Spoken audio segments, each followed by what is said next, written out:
వినాయక చవితి దగ్గర పడుతుంది. చాలా చోట్ల గూడా వినాయక విగ్రహాలు తయారు చేసే వర్క్‌షాపులలో పెద్ద ఎత్తున మూర్తులన్నీ గూడా రెడీ అయితున్నాయి ఉత్సవాల కోసము. అయితే చాలా చోట్ల గూడా ప్లాస్టర్ ఆఫ్ పారిస్ పెద్ద ఎత్తున వాడడము, వాటి మీద వేసే రంగులు గూడా అన్నీ కెమికల్స్‌తో కూడినవి కావడంతో పర్యావరణానికి చాలా హాని జరుగుతుంది. అయితే ఇటీవలి కాలంలో పర్యావరణ హితమైన గణేష్ విగ్రహాల తయారీ పట్ల గూడా ప్రజల్లో అవగాహన చైతన్యం పెరుగుతుంది. అందుకు తగ్గట్టుగానే వాటిని తయారు చేసే వాళ్ళు గూడా పెరుగుతున్నారు. ప్రస్తుతం మనం ప్రొఫెసర్ జయశంకర్ స్టేట్ అగ్రికల్చరల్ యూనివర్సిటీలోని మనం అక్కడ హోమ్ సైన్స్ డిపార్ట్మెంట్‌లో ఉన్నాం. వీళ్ళు కూడా పర్యావరణ హితమైన గణేష్‌లను తయారు చేస్తున్నారు. అవి ఎట్లా తయారు చేస్తున్నారు అనేది మనం ఒకసారి చూద్దాం. ప్రొఫెసర్ జయశంకర్ స్టేట్ అగ్రికల్చర్ యూనివర్సిటీలోని హోమ్ సైన్స్ డిపార్ట్మెంట్ వాళ్ళు ఇక్కడ మనం చూస్తున్న ఈ విగ్రహాలన్నీ తయారు చేసిర్రు. ఇవన్నీ కూడా మొత్తం మట్టి విగ్రహాలే. అంతా క్లే ఐడల్సే ఇవన్నీ కూడా. ఈ క్లే ఐడల్స్‌కు వేసిన రంగులు చూస్తే మనకు నిజంగా బయట ఈ ప్లాస్టర్ ఆఫ్ పారిస్‌తో చేసే విగ్రహాలకు కెమికల్‌తో కూడిన రంగులన్నీ వేస్తుంటారు కదా! ఇవి సేమ్ మనకు చూస్తే అలాగే ఆకర్షణీయంగా కనబడుతున్నాయి. కాకపోతే ఇవన్నీ కూడా ప్రకృతి సిద్ధంగా న్యాచురల్‌గా చెట్లలోని కొమ్మలు, తర్వాత పూలు, ఆకులు వీటి నుంచి తీసిన రంగులే అంటే మనకు ఆశ్చర్యం కలుగుతుంది. అసలు వాటి నుంచి రంగులు ఎలా తీస్తారు? ఈ విగ్రహాలను ఎలా తయారు చేశారు? ఈ ప్రాసెస్ అంతా కూడా మనం స్టెప్ బై స్టెప్ తెలుసుకుందాం. వ్యవసాయ శాస్త్రవేత్తలు రైతులకు అనేక సూచనలు అందిస్తుంటారు. సేంద్రియ పద్ధతిలో వ్యవసాయం చేయాలని చెప్పేసి సూచనలు చేస్తుంటారు. అట్లాగే రసాయనాలు వాడకుండా సహజమైన ఎరువుల ద్వారా సహజమైన ఆహ్, ఆరోగ్యకరమైన పంటను పండించాలని సూచించే శాస్త్రవేత్తలు ఇక్కడ వాళ్ళు ఏం చేశారంటే, ఈ ఎంతో పెద్ద విస్తృతంగా పెద్ద ఎత్తున జనాలు జరుపుకునే వినాయక చవితిని కూడా ఈ పర్యావరణ హితానికి వీళ్ళొక సందేశం ఇవ్వడానికి ఒక ప్లాట్‌ఫామ్‌గా ఏర్పాటు చేసుకున్నారు. అది ఎట్లాగంటే వీళ్ళు ఆహ్, స్వచ్ఛమైన మట్టిని తీసుకొనొచ్చి విగ్రహాలను తయారు చేసి వాటికి రంగుల్ని కూడా వీళ్ళు ఇక్కడ సహజంగా ఇక్కడ తయారు చేసిన వీళ్ళే సొంతంగా తయారు చేసిన రంగులనే వాడుతున్నారు. ఒకసారి మనం ఇప్పుడు ఇక్కడ ఈ విగ్రహం చూస్తున్నాం. ఇది పూర్తి స్థాయిలో మొత్తం మట్టి. నల్లరేగడి మట్టి ఇదంతా. నల్లరేగడి మట్టితో విగ్రహాన్ని తయారు చేసిన తర్వాత ఇక్కడ చూస్తున్నాం మనము ఈ కెమికల్స్ వాడే రంగులు, ఆ కెమికల్స్‌తో కూడిన రంగులు ఉంటాయి గదా! వాటికి సంబంధించి ఏవైతే రంగులు కలర్స్ ఫినిషింగ్ ఉంటదో వాళ్ళు వాటికి ఏమాత్రం తీసిపోకుండా సహజమైన రంగుల ద్వారానే వీళ్ళు వినాయకుడికి అలంకరణ అంతా పూర్తి చేశారు. అట్లాగే మనము ఈ ఫినిషింగ్ గూడా జనరల్‌గా ప్లాస్టర్ ఆఫ్ పారిస్ అంటేనే ఫినిషింగ్ క్లీన్‌గా ఉంటుందని, తర్వాత స్మూత్‌నెస్ వస్తుందని, మట్టి అంటే కొంచెం గరుకుగా ఉంటుందని చాలామంది అనుకుంటుంటారు. ఎందుకంటే మట్టి విగ్రహం వాడాలని చాలామందికి ప్రతిష్ఠించాలని చాలామందికి ఉన్నప్పటికి కూడా ఆ ఫినిషింగ్‌కు అలంకరణ ప్లాస్టర్ ఆఫ్ పారిస్తోనే వస్తది. కాబట్టి మట్టి విగ్రహాన్ని మనం వాడకుండా ప్లాస్టర్ ఆఫ్ పారిస్ విగ్రహమే వాడాలని చెప్పేసి చాలామంది అనుకుంటారు. కాకపోతే మనం ఇక్కడ చూస్తే ఈ మట్టి విగ్రహం అయినప్పటికీ దాని ఫినిషింగ్ ఒకసారి ఎట్లుందో చూద్దాం. ఎంత స్మూత్‌గా ఉంది. ఇదంతా కూడా సేమ్ ఈ కలర్స్ అన్నీ కూడా న్యాచురల్. మనము ఇందులో 0% కెమికల్, అసలు ఇందులో కెమికల్స్ అయన్నీ అస్సలు వాడరు. ఇక్కడ యూనివర్సిటీలోని హోమ్ సైన్స్ డిపార్ట్మెంట్ వాళ్ళు బొజ్జ గణపయ్య, చిట్టి బొజ్జ గణపయ్య ఎంత మంచిగా తయారు చేసిర్రు చూడండి. ఇది 6 ఇంచెస్ ఉంటది.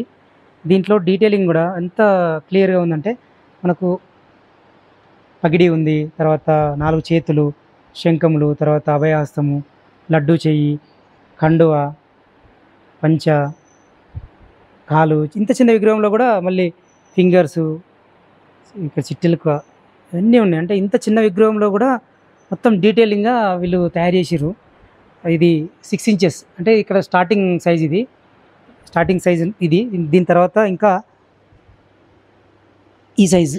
ఇంకా దీనికి రంగులేయలే. చూస్తున్నాం కదా! ఇంకా దీనికి రంగులేయలేదు. జస్ట్ అంటే బాడీ కలర్ వేసి పంచ కలర్ వేశారు. అది బేసిక్ ఫౌండేషన్ లాగా వేశారనమాట. దాని మీదకెళ్ళి ఇంకా డీటెయిల్‌గా రంగులొస్తాయి. అవి వేసినవి కూడా చూద్దాం మనం ఎట్లున్నాయో. ఇందాక మనం అక్కడ చూసినాం కదా! జస్ట్ బాడీ కలర్ మాత్రమే వేసిన విగ్రహం చూసినాం కదా! ఇప్పుడు ఇది చూస్తున్నాం కదా! దీనికి మొత్తం ఇదంతా కంప్లీట్ అయిపోయింది. టోటల్‌గా పగిడి రంగులేశారు. పంచ, తర్వాత కండువ, తర్వాత దిండు కలర్ కూడా ఇదంతా వేసేశారు. చిట్టెలక ఇట్లా డిజైన్ అంతా కూడా వేసేశారు. బొట్టుతో సహా అంతా. ఇక్కడ వాడిన ప్రతి కలర్ కూడా గ్రీను, తర్వాత యెల్లో, బ్లూ, ప్రతి కలర్ కూడా ఇదంతా మనకు అంతా న్యాచురలే. వీళ్ళు దీంట్లో విగ్రహంలో వేసే వైట్ కలర్ ఎట్లా వేస్తారని మనం అనుకుంటాం. అది దేంతో తయారు చేస్తారంటే సుద్దతోని ఫస్టు వైట్ కలర్ వేస్తారు. దాని మీదకెళ్ళి ఇంకా ఇతరత్ర సహజమైన రంగులు అద్దుతున్నారు వీళ్ళు. చూస్తున్నాం కదా! ఇది నెక్స్ట్ సైజు. ఇప్పుడు ఇక్కడ ఇంకొకటి ఉంది. ఇది కొంచెం బరువుంది. పైకెత్తి చూపించడం ఇబ్బంది అవుతుంది కానీ, అయితే మనం మట్టితో చేసే విగ్రహం అని చెప్పినాం కదా, ఇది ఎట్లా అంటే ఈ మట్టితో చేసిన దాని మీదకెళ్ళి ఇంకా జీరో కలర్స్, అసలు ఏమి కలర్స్ వాడకుండా ఉండే విగ్రహం ఇది. కేవలం బొట్టు, తర్వాత దంతాలకు, ఈ జంధ్యంకు మాత్రమే కలర్ వేసిర్రు. చేతిలో ఇక్కడ ఓం, అంటే ఈ 3 అంశాలు తప్ప ఇక్కడ ఈ విగ్రహం మట్టితో తయారు చేసింది ఎట్లా అయితే ఉందో యాజ్ ఇట్ ఈజ్ అట్లనే వదిలేశారన్నట్టు వీళ్ళు. అది ఒక కొంతమందికి ఇంట్రెస్ట్. అసలు అసలు ఏ కలర్స్ వద్దు, మొత్తానికి మట్టితో చేసింది, ఆ మట్టి రూపంలో ఉండాలి గణేశుడు అనుకుంటే ఇట్లా కూడా మనం కొనుక్కోవచ్చు గణేషుని. ఇట్లా కూడా తయారు చేసిర్రు. ఇది మంచిగుంది. అంటే పూర్తిగా సహజంగా మట్టి విగ్రహం ఇది. ఇంకా దీంట్లో ఇంకా ఎలాంటి కలర్స్ కూడా లేవు. సహజమైన కలర్స్ కూడా లేవు దాంట్లో. ఇప్పుడు కొంచెం పెద్ద సైజు గణేషుని చూస్తున్నాము. ఈ గణేషుడు మొత్తం పూర్తయిపోయింది. మట్టి విగ్రహం చేసిన తర్వాత నెక్స్ట్ స్టేజ్ అనమాట ఇది. ఈ వైట్ కలర్ ఎట్లా వచ్చిందంటే దీనికి శుద్ధ కలర్ వాడిరు. శుద్ధను వైట్ కలర్గా వాడి వేసిరు. ఇది కొంచెం ఆరిన తర్వాత, ఆరింది ఆల్రెడీ, ఆరిన తర్వాత దీనికి మళ్ళీ సహజమైన రంగుల్ని కిరీటానికి, తర్వాత శంఖంలు, తొండము, చేతులు, తర్వాత పాదాలు, మొత్తం బొజ్జ, పంచ, కండువ, వీటన్నింటికి మళ్ళీ సహజమైన కలర్స్ వేస్తారు.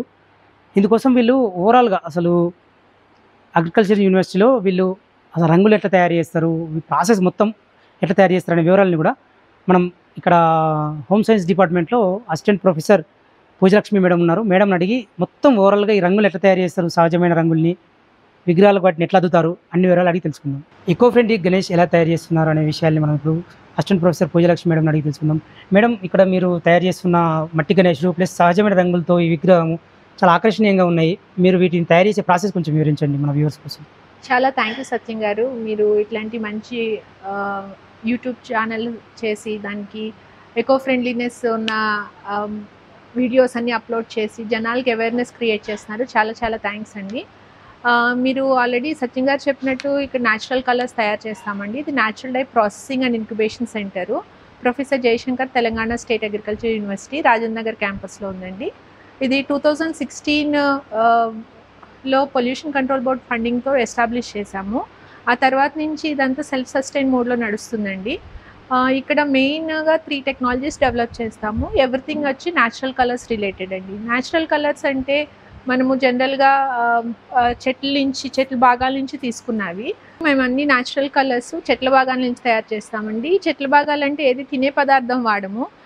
దానిమ్మ ఉందనుకోండి, మనకి గ్రీన్ కలర్, బ్రౌన్ కలర్ వస్తుంది. దానిమ్మ ఫ్రూట్ వాడమండి, గింజలు కాకుండా. మీరు ఇక్కడ చూసినట్టయితే దానిమ్మ తొక్క తీసుకుని దాని నుంచి కలర్ తయారు చేస్తాము. దాని తర్వాత మీరు చూసినట్టయితే ఇక్కడ నాటో సీడ్ ఉంది, ఆరెంజ్ కలరు. ఇది వచ్చి న్యాచురల్ ఫుడ్ కలర్ అండి. పూర్వకాలం నుంచి ఇది ఫుడ్ కలర్ కింద వాడేవారు. ఇప్పుడు చాలా మటుకు కాస్మెటిక్స్లో, ఫుడ్ ఇండస్ట్రీలో చాలా వాడుతున్నారు. దాని తర్వాత వచ్చిందండి ఇది సప్పన్ హార్ట్ వుడ్ అండి. చెట్టు లోపల భాగాల నుంచి వాడతాము. ఇది చాలా ఈజీగా పెరిగే మొక్క. సో దాని తర్వాత అది చాపింగ్ చేసిన తర్వాత కూడా మళ్ళీ పెరుగుతూ ఉంటుంది. సో దాని నుంచి మనకి మరూన్ కలర్, వైలెట్ కలర్ ఇలా వస్తూ ఉంటాయి. మీరు ఇక్కడ చూసినట్టయితే బంతి పువ్వు. ఇది ఫ్రెష్ బంతి పువ్వు కాదండి. మనం ఫంక్షన్స్లో అయిన తర్వాత డెకరేషన్కి ఏదైతే వాడతామో అవన్నీ కలెక్ట్ చేసేసి వాడుతూ ఉంటాము ఆరబెట్టుకుని. హోలీ పౌడర్స్ తయారు చేసేటప్పుడు మటుకి ఫ్రెష్ బంతి రైతుల దగ్గర కొంటూ ఉంటామండి. దాని పక్కన వచ్చి రతన్ జ్యోత్ అండి. దానికి గ్రే కలర్, బ్లాక్ కలర్ తయారు చేయడానికి చూస్తాము. దాని పక్కన మీరు చూసినట్టయితే అది మోదుగు పువ్వు. మనకి జనవరి నుంచి ఫిబ్రవరి, మార్చి నెల వరకు మోదుగా బాగా పూస్తుంది. దాని తర్వాత అది రాలిపోతుంది. రాలిపోయిన పూలు లేడీస్ ఎక్కడైతే విలేజెస్ దగ్గర ఉంటారో ఎన్జిఓస్, హెచ్ఎస్జి గ్రూప్స్ వాళ్ళ దగ్గర తీసుకుంటూ ఉంటాం. సో ఇట్లా దాని పక్కన పొడి వచ్చి ఇండిగో పౌడర్ అండి. ఇది రైతుల దగ్గర తయారు చేసి ప్రాసెసింగ్ చేసిన తర్వాత షాప్లోనే కొంటున్నాం. ఇవన్నీ ఫ్యూ న్యాచురల్ కోర్సెస్ అండి. దీంతో మేము ఆల్మోస్ట్ 14 కలర్స్ తయారు చేస్తాం, డార్క్, లైట్ కలర్స్. ఇక్కడ చూసినట్టయితే మీరు చూడొచ్చు బ్యాక్గ్రౌండ్లో వినాయకులు ఎంత అందంగా తయారవుతున్నారో. ఇది ఇందాక చెప్పినట్టు ఇది సప్పన్ వుడ్ కలరు. దాని తర్వాత గ్రీన్ కలర్ వచ్చి ఇండిగోని దానిమ్మ తొక్కతో తయారు చేసి, ఇక్కడ ఎల్లో, ఆరెంజ్ షేడ్స్ కనిపించేవన్నీ అనేటో సీడ్స్తో. ఈ పంచరంగు ఏదైతే ఎల్లో ఉందో ఇది మోదుగు పూతో తయారు చేసినాయి. ఇట్లా రకరకాల వస్తువులు మనం ఏదైతే చూసామో న్యాచురల్ సోర్సెస్ దాంతో తయారు చేసిన కలర్స్ అండి. సో ఇది ఫస్ట్ టెక్నాలజీ వచ్చి ఈ కలర్స్ తయారు చేయడము. ఈ కలర్స్ తయారు చేసినవి మనకి మట్టి బొమ్మ మీద, ప్లాస్టర్ ఆఫ్ ప్యారిస్ బొమ్మ మీద, వుడ్, బ్యాంబూ అన్నిటి మీద వాడచ్చు. కానీ మేము ప్లాస్టర్ ఆఫ్ ప్యారిస్ బొమ్మ మీద ఎందుకు వేయట్లేదంటే ఎక్కువ శాతం ప్లాస్టర్ ఆఫ్ ప్యారిస్ మళ్ళీ నీళ్ళల్లో నిమజ్జనం చేసినప్పుడు ప్రాబ్లం వస్తుంది కాబట్టి ప్లాస్టర్ ఆఫ్ ప్యారిస్ వాడట్లేదు. మట్టి బొమ్మలు తీసుకొచ్చి, ఇది బొమ్మ కూడా మేము తయారు చేయమండి, కుమ్మరి సంఘం నుంచి కొనుక్కుంటూ ఉంటాము. వాళ్ళు ఇచ్చిన బొమ్మలకి ఫస్ట్ మేము వైట్ కలర్ శుద్ధతో కలిపిన వైట్ కలర్ తయారు చేస్తాము. మీరు అక్కడ చూస్తున్నట్టయితే మీ వెనక ఉన్నది వైట్ కలర్, మట్టి బొమ్మ మీద వైట్ కలర్ వేసి దాని తర్వాత సెకండ్ కలర్ వచ్చి బాడీ కలర్ వేస్తాం. జనరల్గా బాడీ కలర్ లైట్ కలర్స్ వేస్తామండి, మోదుగుతో ఎనాటోతో లైట్ బ్లూ ఈ కలర్స్ అన్ని వేస్తాం. దాని తర్వాత పైన డెకరేషను పంచి ఇవన్నీ డార్క్ కలర్స్ ఇచ్చి దాని తర్వాత సేమ్ పెయింట్స్ వాడి హ్యాండ్ వర్క్ కూడా చేస్తాం. సో ఈ టెక్నాలజీ ఆఫ్ పెయింట్స్ ప్రిపరేషన్ ఎట్లా ఉందంటే స్ప్రే గన్తో చేయొచ్చు, కమర్షియల్గా ఫాస్ట్గా చేయడానికి. దాని తర్వాత డిజైనింగ్ పార్ట్ అదంతా డెకరేషన్ వచ్చి హ్యాండ్ వర్క్తో చేస్తాం. సో ఈ పెయింట్స్ వల్ల ఇంకో అడ్వాంటేజ్ ఏంటంటే ఈ వాటర్లో వేసిన వెంటనే కరిగిపోతాయి, దీనివల్ల ఎటువంటి పొల్యూషన్ ఉండదు. ఎందుకంటే ఇవన్నీ చెట్ల భాగాలను తయారు చేసినాయి. దాని తర్వాత మోదుగ గమ్ము కూడా కొంచెం వేసి కలిపి తుమ్మ జిగురు అవన్నీ వేసి కలపడం వల్ల దీనివల్ల ఎటువంటి హాని ఉండదు. నో హెవీ మెటల్స్ అండి. దీంట్లో ఆల్రెడీ మేము టెస్టింగ్ కూడా తయారు చేయించాము. సో ఇది ఫస్ట్ టెక్నాలజీ. రెండో టెక్నాలజీ వచ్చి హోలీ కలర్స్ అండి. హోలీ కలర్స్ పౌడర్ ఫామ్లో చేస్తాము, అది వాటర్లో కూడా వాడుకోవచ్చు. మూడోది వచ్చి టెక్స్టైల్ డైస్ అండ్ పెయింట్స్ అండి. టెక్స్టైల్స్ మీద అద్దకం అదంతా చేస్తాం. ఫస్ట్ రెండింటికి దీనికి డిఫరెన్స్ ఏంటంటే టెక్స్టైల్ మెటీరియల్ మీద వేసినేమో పర్మనెంట్ కలర్స్ చేస్తాము. గణేష్కి వేసే కలర్స్ కానీ హోలీ కలర్స్ కానీ కంప్లీట్గా వాటర్ సాల్యుబుల్, అది వెంటనే పోయేటట్టు చేస్తాం. సో ఇక్కడ మీరు చూసినట్టయితే మేము 6 ఇంచెస్ నుంచి 5 ఫీట్ వరకు ఐడాల్స్ తెప్పిస్తామండి. తెప్పించి దానికి కలర్స్ వేస్తాం. మా టెక్నాలజీ వచ్చి ఫస్ట్ పెయింట్ ప్రిపరేషన్ అండి ముఖ్య ఉద్దేశము. కానీ చాలామందికి డౌట్ వస్తుంది, ఈ పెయింట్ సింథటిక్ కలర్స్ అంత అందంగా ఉంటాయా, మట్టి బొమ్మ మీద వస్తుందా, ఈవెన్గా వస్తుందా, ఫాస్ట్గా కమర్షియల్గా చేయొచ్చా అని అంటారు. సో మీరు ఇక్కడ చూసినట్టే రకరకాల పెయింట్స్ మేము 14 కలర్ షేడ్స్ చేస్తామండి. అండ్ వైట్ ఒకటి చేస్తాం, బ్లాక్ ఒకటి చేస్తాము. ఒక అడ్వాంటేజ్ ఏంటంటే దీంట్లో మనము 2-3 కలర్స్ కలుపుకొని ఇంకొక కలర్ కూడా తయారు చేసుకోవచ్చు. సో అది ఆర్టిస్ట్గా మనకి క్రియేటివిటీ మీద డిపెండ్ అవుతుంది, ఎన్ని కలర్స్ అయినా తయారు చేసుకోవచ్చు. బేసిక్ కలర్స్ ఎన్ని ఉంటాయి మేడం? బేసిక్గా డార్క్ కలర్స్ వచ్చి మా 8 కలర్స్ ఉన్నాయండి. 8 కలర్స్ నుంచి ఎన్ని కాంబినేషన్స్ అయినా తయారు చేసుకోవచ్చు. సో వైట్ వేసిన తర్వాత మొత్తం కలర్ ఫినిషింగ్, దాని లాస్ట్లోనేమో హ్యాండ్ వర్క్ ఫినిషింగ్ ఇస్తాం. మీరు చూసినట్టయితే ఇవి చేతికేం అంటుకోవు, అట్లా అని చెప్పి నీళ్ళలో వేసిన ఇక్కడ ఎంత గట్టిగా రుద్దినా మనకి చూసినట్టయితే చేతికి ఏం అంటుకోదు. ఎందుకంటే స్లైట్గా గమ్ వేస్తాం దీనికి, తుమ్మ జిగురు కలిపి తయారు చేస్తాం పెయింట్.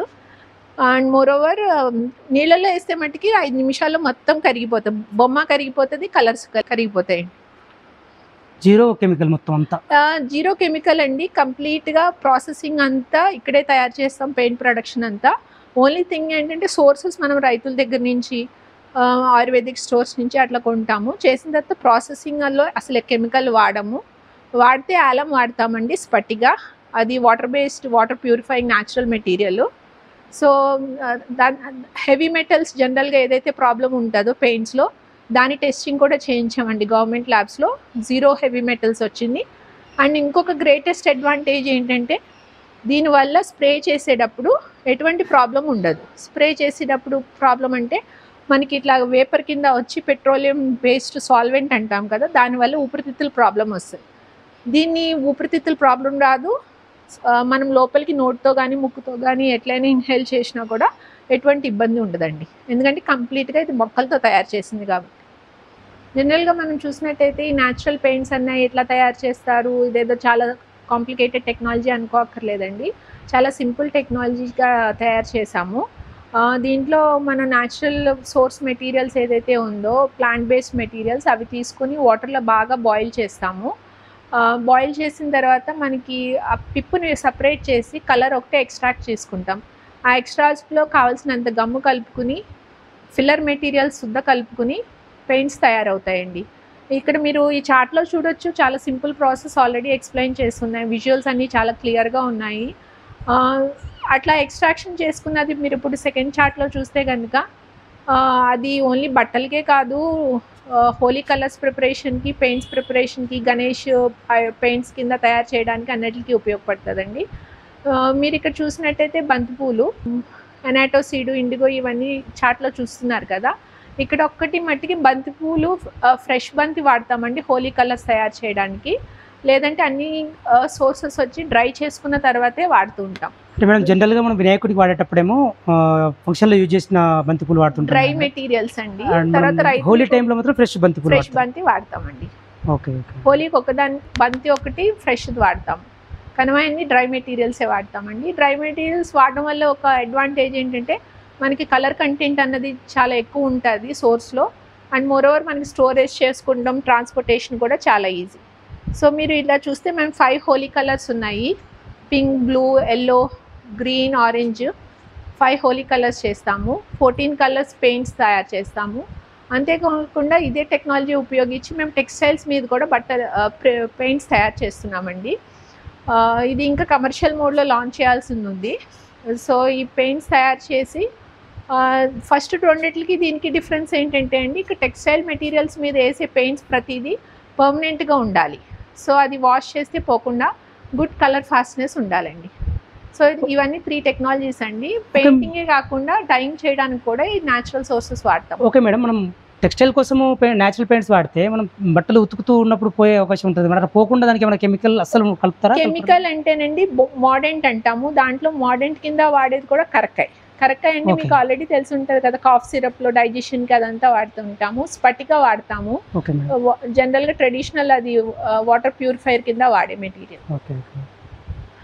సో, మేము ఇలా తయారు చేసుకుని కరెక్ట్‌గా మనము స్టెప్ వైజ్ ప్రొసీజర్ ఫాలో అవుతే గనుక డెఫినిట్‌గా టెక్స్టైల్స్ మీద ఏసిన కలర్స్ మట్టికి నిలబడతాయండి. మేడం ఇప్పుడు మీ దగ్గర రీసెర్చ్ జరుగుతుంది.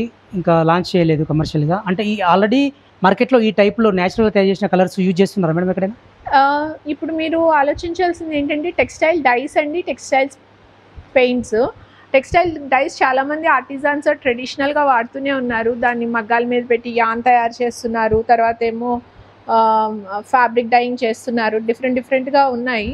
పెయింట్స్ వచ్చి డిఫరెంట్ పార్ట్స్‌లో కలంకారీ అని ఇట్లా మనం న్యాచురల్‌గా ట్రెడిషనల్‌గా వాడే పెయింటింగ్ టెక్నాలజీ ఉంది. బట్ ఇక్కడ చేసిన పెయింట్స్ ఏంటంటే అండి డైరెక్ట్‌గా బ్రష్ తీసుకుని, లేదంటే బ్లాక్ తీసుకుని, లేకపోతే స్క్రీన్ తీసుకుని డైరెక్ట్‌గా కమర్షియల్ పెయింట్స్ ఎలాగైతే వాడతారో డైరెక్ట్ అప్లికేషన్ గురించి చేసిన ప్రయత్నం అండి ఇది. ఇది ఆల్మోస్ట్ సక్సెస్ అయిందండి. 2 పేటెంట్స్ కూడా ఉన్నాయి దీనిపైన. సో, కమర్షియల్‌గా లాంచ్ చేయాలండి. మీరు ఇప్పుడు గణేష్ చతుర్థి వస్తుంది సెప్టెంబర్ 7 కాబట్టి అందరూ ఎకో ఫ్రెండ్లీ గణేషతో పండుగ చాలా పవిత్రంగా చేసుకోవాలని కోరుకుంటున్నాము. ఈ మీరు ఇక్కడ పెయింట్స్ కావాలంటే ఎవరైనా ఆర్టిజాన్స్ ఇంట్రెస్ట్ పీపుల్ ఉన్నారంటే పెయింట్స్ గురించి కావాలంటే వచ్చి ఇక్కడ పర్చేస్ చేయొచ్చండి. అంతేకాకుండా ఆల్రెడీ కలర్డ్ క్లే గణేష్ ఐడాల్స్ కూడా మేము సేల్ చేస్తున్నాము. 6 ఇంచ్ నుంచి 5 ఫీట్ వరకు ఉన్నాయి. సైజుని బట్టి ప్రైస్ వేరీ అవుతుందండి. దాని ప్రకారం వచ్చి మీరు ఇక్కడ సేల్ కూడా నడుస్తుంది ఆల్రెడీ. బుకింగ్స్ కూడా చాలా వరకు నడుస్తున్నాయి. సో, మీరు వచ్చి మీ ఐడాల్స్ని బుక్ చేసుకోవచ్చు. ఇంకా ఇంట్రెస్టెడ్ పీపుల్ ఎవరైనా ఉన్నారంటే కనుక వాళ్ళు వచ్చి ఇక్కడ మేము పెయింట్స్ ఇస్తాము.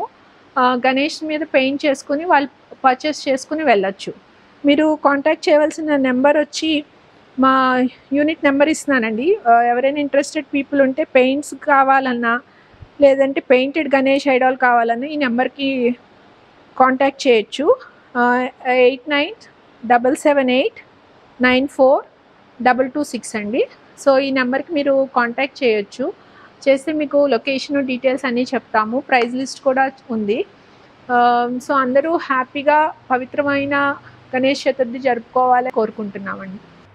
వినాయక చవితి దగ్గర పడుతుంది. ఎంతో భక్తి శ్రద్ధలతో జరుపుకునే నవరాత్రి ఉత్సవాలని అంతే పర్యావరణహితంగా జరుపుకోవాలని agriculture university home science department వాళ్ళు సందేశం ఇస్తున్నారు. అందుకోసము మట్టితో చేసిన విగ్రహాలని అందుబాటులో పెట్టారు. వాటికి సహజమైన రంగులు ప్రకృతిలోని వివిధ రకాల పదార్థాల ద్వారా తయారు చేసిన సహజమైన రంగుల్ని అద్దుతున్నారు. జీరో కెమికల్, అదేవిధంగా ఎలాంటి లోహాలు లేకుండా ఎక్కడైనా నిమజ్జనం చేస్తే జలచరాలకు కూడా ఎలాంటి హాని కలగకుండా, పర్యావరణానికి కూడా ఎలాంటి ముప్పు వాటిల్లకుండా పర్యావరణ సందేశాన్ని వీళ్ళు అందిస్తున్నారు. కెమెరామెన్ గోపితో సత్యం, సింగిడి, హైదరాబాద్.